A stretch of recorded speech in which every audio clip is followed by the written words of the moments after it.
Here's what you will learn in this guide about how to read a natal chart for beginners. First, you will start from the ground up, learning the core vocabulary of astrology, the signs, planets, elements, modalities, and houses. Think of it like learning the alphabet before you write a novel. This is where the magic starts to take shape. Then, you will move into combining these foundational elements, understanding how the planets interact with the signs and houses, how aspects create dynamics between them, and how house rulers connect different areas of your life. You will begin to see the chart come alive and be able to understand how you work at a deeper level. And finally, you will begin to synthesize all this knowledge, learning to interpret an entire chart, find the dominant themes, and understand your story. Here's where astrology transcends from theory into personal insight and understanding. This is about more than just knowledge, it's about feeling and experiencing. You'll feel a sense of connection to the universe and its rhythms, understanding that you are part of something vast and meaningful. You'll feel a deeper level of self-awareness, recognizing your unique gifts and challenges with greater clarity. You'll feel a sense of empowerment, understanding that you're not just a passenger on the journey of life, but that you have a vital and significant part to play. You'll feel a connection to others, as you begin to understand that we're all unique expressions of cosmic energy. This path won't just teach you astrology, it will help you rewrite the story of your life with a new and empowering understanding. It will take time, patience, and a touch of curiosity. But I promise you this, it's a journey that will change the way you see yourself and the world around you. It's a journey filled with wonder, insight, and profound personal growth. So, are you ready to take that first step? Are you ready to embark on this incredible adventure? I'm incredibly excited to guide you.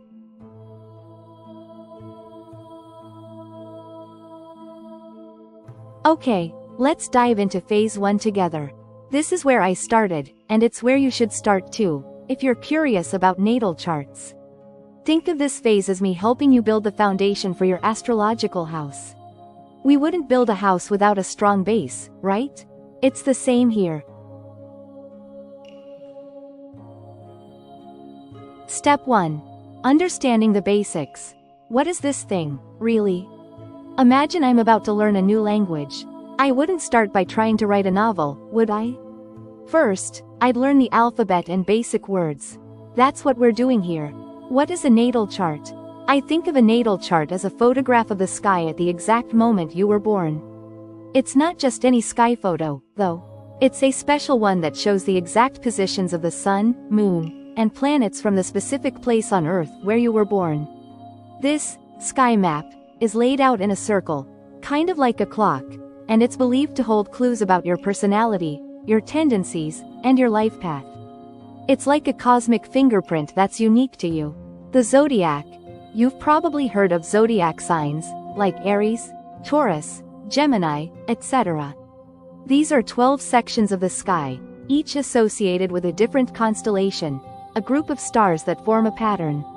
I like to think of them like 12 different houses in a neighborhood, each with its own unique vibe.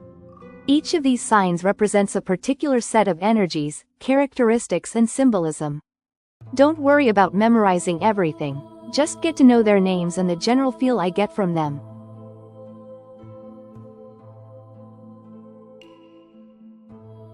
Aries, March 21st to April 19th. To me, they seem bold, energetic, and like a spark plug. Taurus, April 20th to May 20th. I think of them as grounded, sensual, and comfortable. Gemini, May 21st to June 20th. They seem curious, communicative, and a bit like a butterfly to me. Cancer, June 21st to July 22nd. I always see them as caring, emotional, and like a cozy home. Leo, July 23rd to August 22nd. To me, they're confident, dramatic, and like the sun. Virgo, August 23rd to September 22nd. I imagine them as detail-oriented, practical, and helpful. Libra, September 23rd to October 22nd. They always strike me as balanced, charming, and a natural diplomat. Scorpio, October 23rd to November 21st. I see them as intense, passionate, and mysterious. Sagittarius, November 22nd to December 21st. They seem adventurous, optimistic, and freedom-loving to me. Capricorn, December 22nd to January 19th. I picture them as disciplined, ambitious, and like a mountain. Aquarius, January 20th to February 18th. They strike me as unique, innovative, and a bit like a rebel. Pisces, February 19th to March 20th. I think of them as dreamy, artistic, and intuitive.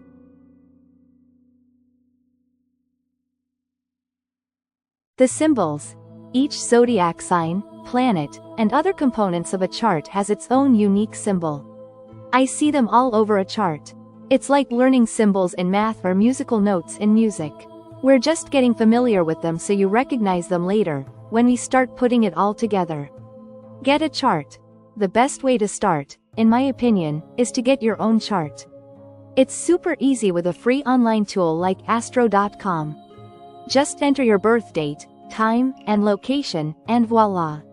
You have your own unique cosmic map. I'd also suggest generating a chart or two for family or friends. Having different charts to look at helps me understand the different variations, and I think it will help you too. Step 2. The 4 elements. The building blocks of energy. How I see them. Now, let's talk about the elements. In astrology, these aren't the periodic table elements. They're more like 4 basic kinds of energy that I experience. Fire. I think of a bonfire. It's energetic, passionate, and impulsive. To me, fire signs, Aries, Leo, Sagittarius, are action-oriented, enthusiastic, and have a zest for life. Earth. I think of the ground. It's stable, practical, and grounded. In my mind, earth signs, Taurus, Virgo, Capricorn, are reliable, patient, and have a natural ability to work with physical things. Air. I picture the wind. It's intellectual, communicative, and social. I think of air signs, Gemini, Libra, Aquarius, as curious, loving to learn, and great at connecting with others. Water. To me, it's like the ocean. It's emotional, intuitive, and sensitive. I see water signs, Cancer, Scorpio, Pisces, as compassionate, empathetic, and having a strong connection to their feelings. Why do we care about elements? Because I find that the balance of them in your chart helps us understand what kind of energy you lean towards. If you have a lot of fire, you might be very energetic, and if you have a lot of water, you might be quite emotional. It's all about balance, as I see it. Step 3. The 3 modalities. How energy is expressed. How I use them. Modalities, to me, are like different ways that energy moves.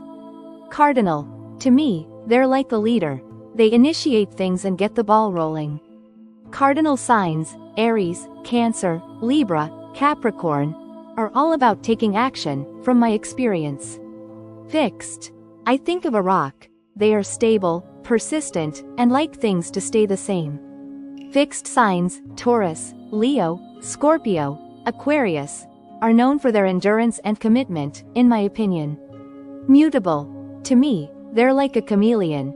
They are flexible, adaptable, and always changing. I find that mutable signs, Gemini, Virgo, Sagittarius, Pisces, can go with the flow and thrive in changing circumstances. Why do we need to know this? I find modalities add another layer to the zodiac signs, helping us understand how that energy is likely to be expressed. A cardinal fire sign, Aries, will be fiery in an initiating manner, while a mutable fire sign, Sagittarius, will be fiery in a flexible, adaptable manner, based on what I've learned. Step 4. The planets, the actors, who's playing which role. My view, in a natal chart, the planets are the actors on your celestial stage, to me. Each planet represents different needs, drives, and areas of life. They're like different characters in a story, I always think. Inner planets, personal, Sun. It's your core identity, what makes you, you. It's your ego and vitality, the way I see it. Moon. your emotions, instincts, and what makes you feel safe and secure, in my opinion. Mercury, how you think, communicate, and learn. It's your mind, as I see it. Venus, how you love, what you value, and what you find beautiful and pleasurable, in my view. Mars, how you take action, what motivates you, and how you assert yourself, in my experience. Outer planets, generational, transpersonal. These planets move slower and are associated with broader themes, generational changes, and larger collective experiences, I've found. We won't focus heavily on these now, but it's good to know they exist. Jupiter, luck, expansion, growth, and belief systems, according to my understanding. Saturn, discipline, responsibility, limitations, and structure, in my view. Uranus, innovation, rebellion, change, and individuality, from my studies. Neptune, spirituality, dreams, illusions, and empathy, based on what I've learned. Pluto, transformation, power, intensity, and regeneration, according to my understanding. Each planet expresses itself differently depending on the sign and house it's in on your chart. Don't worry about how yet, just start to recognize the planets and what they are generally about.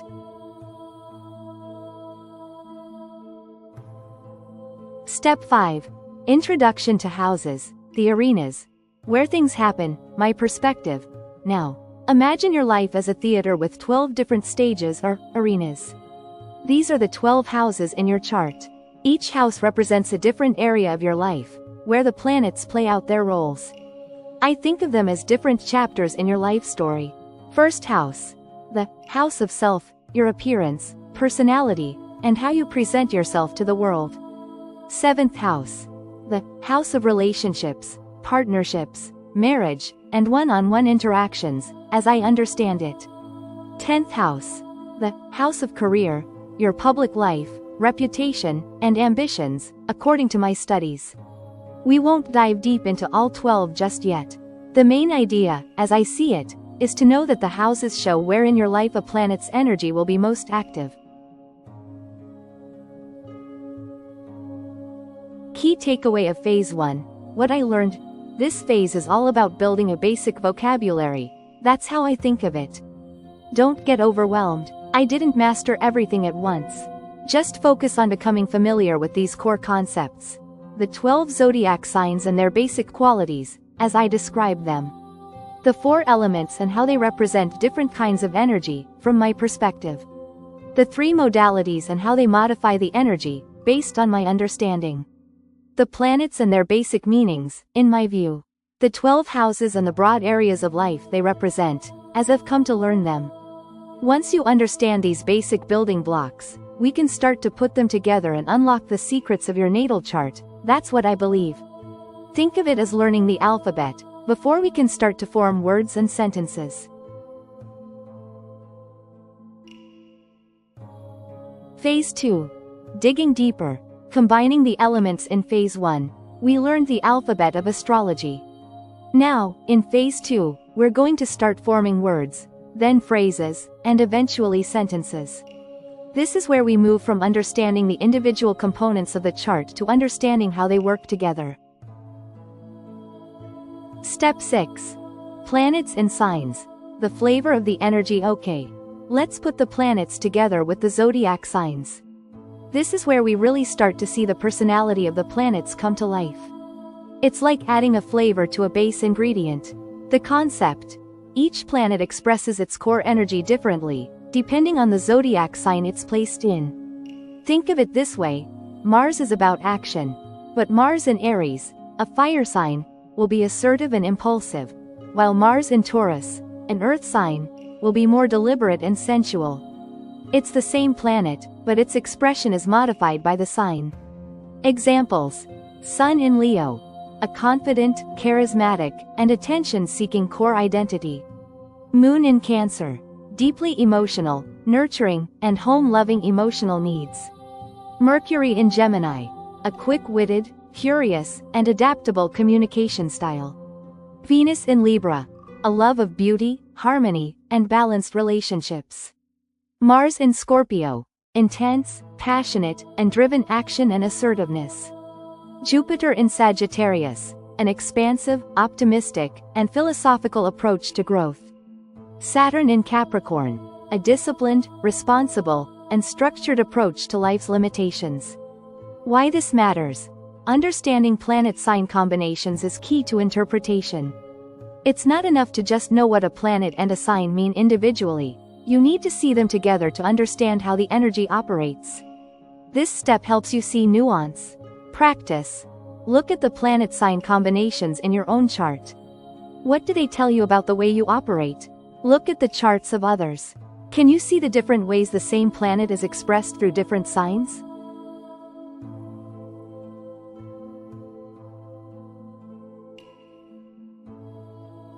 Step 7. Aspects. The relationships between planets. Now that we know the individual actors, let's see how they interact with each other. Aspects are the angles between planets in the chart, and they reveal the dynamics between their energies. It's like learning the grammar of astrology. Major aspects. Conjunction, 0 degrees. When two planets are very close together, their energies combine and amplify each other. It's like a team-up, creating a singular unified force. Opposition, 180 degrees. When two planets are directly opposite each other, there's tension, but also potential for balance. It's like a tug of war, where the tension can create growth. Square, 90 degrees. When two planets are at a 90-degree angle, there's friction and challenge, but also an opportunity for growth through conflict. It's like a roadblock, showing you where you need to work. Trine, 120 degrees. When two planets are at a 120-degree angle, there's ease and harmony, a smooth flow of energy. It's like an open door, showing opportunities for growth with ease. Sextile, 60 degrees. When two planets are at a 60-degree angle, there's opportunity and gentle cooperation between the energies. It's like a helpful suggestion, showing opportunities that you can easily take. Why this matters? Aspects show you the relationships between different planetary energies. They reveal where you might experience conflict, ease, or challenges in different parts of your life. They show you how the energies interact. Practice. Identify the major aspects in your own chart. Are there any oppositions or squares that create tension? Any trines or sextiles that bring ease? Look at charts of others. Can you see the different ways that aspect interplay out in real life? Step 8. House rulers. Connections and layers. Now that you've learned the houses, planets, signs, and aspects, let's dive into the concept of house rulers. It's like adding an additional layer to the meaning of the house. The ruling planet. Each house has a zodiac sign on its cusp, the beginning edge, and that sign has a ruling planet. For example, if the second house begins in Taurus, its ruler is Venus. This ruler adds another layer of meaning to the house. The connection. The planet ruling the house is not only connected to the area of life represented by the house but to its location in the chart. The house and sign that planet is in will color the expression of the house it rules. For example, if the second house, finances, begins in Taurus and the ruler Venus is located in Cancer, home, emotion. In the fifth house, creativity, we can connect those areas of life. This might suggest that the person is creative, spends money on things for their home, or finds financial abundance through family or nurturing activities. Why this matters? House rulers show you how different areas of your life are interconnected. It reveals how the energy of one house might be expressed through the lens of another. It helps you understand how everything in the chart is linked. This adds depth. Practice. Identify the ruling planet of each house in your own chart. How do their locations impact the areas of life they rule? Look at the charts of others. Can you identify patterns in their chart by examining house rulers?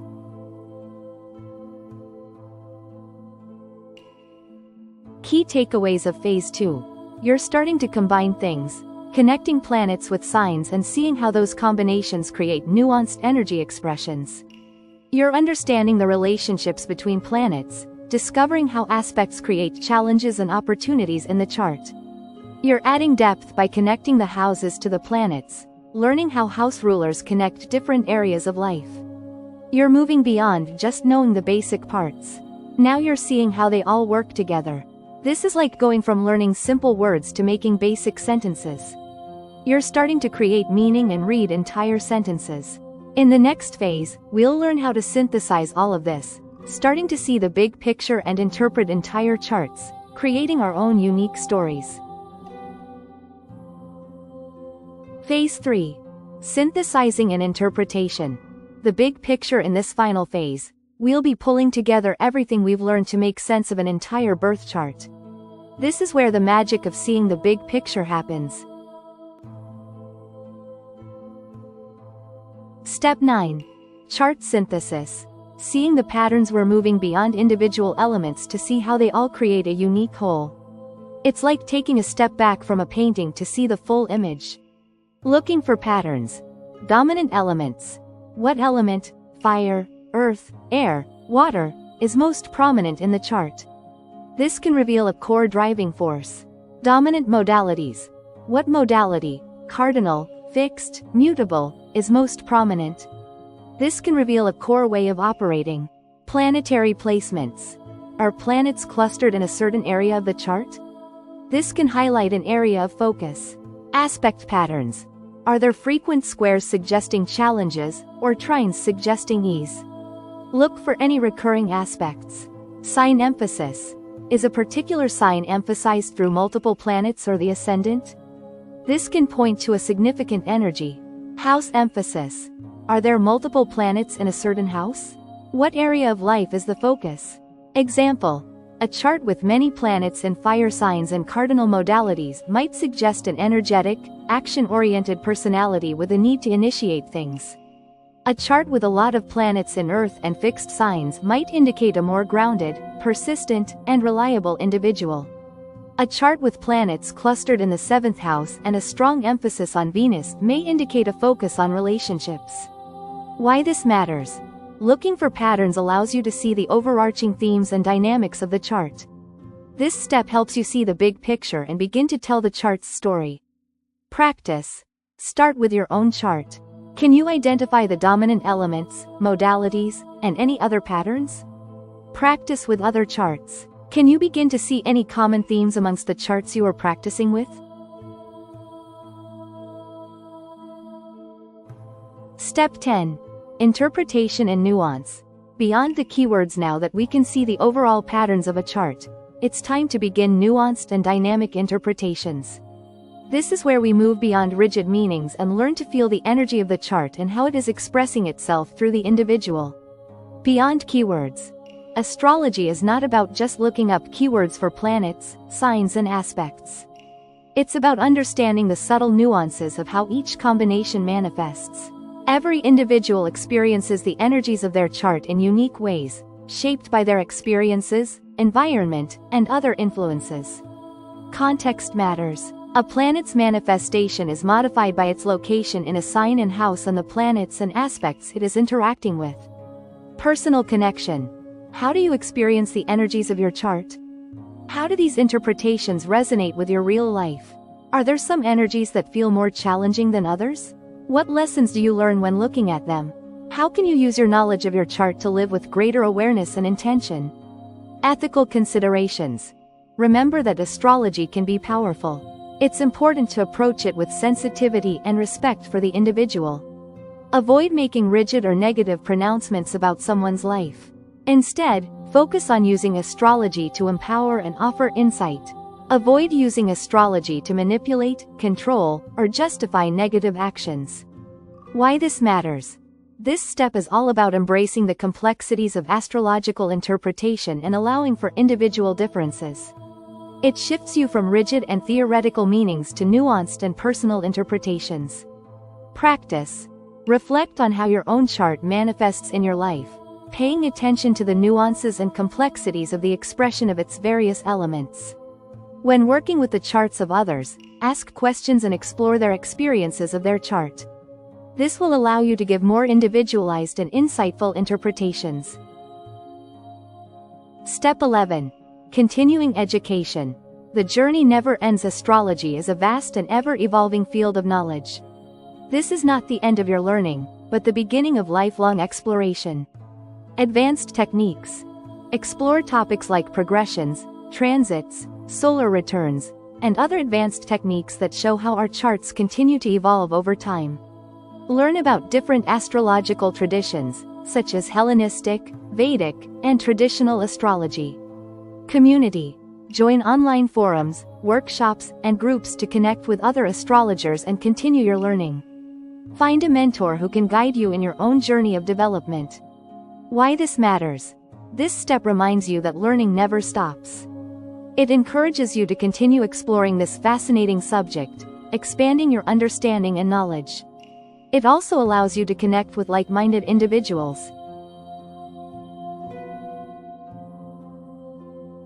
Key takeaways of Phase 3. You're now able to synthesize all your knowledge, putting together all the pieces to see the big picture.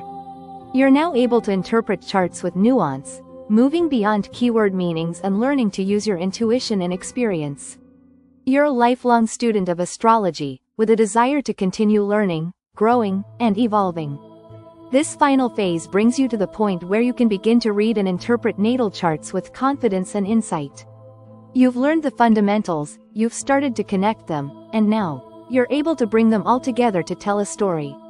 You've gone from learning the alphabet, to reading and writing paragraphs, and now, you can read and understand whole novels. This is not the end, but the beginning of an exciting path of discovery. I'm incredibly excited to see where you take this knowledge. You've earned the power to unlock the secrets of the cosmos, your own, and others. Now, go explore.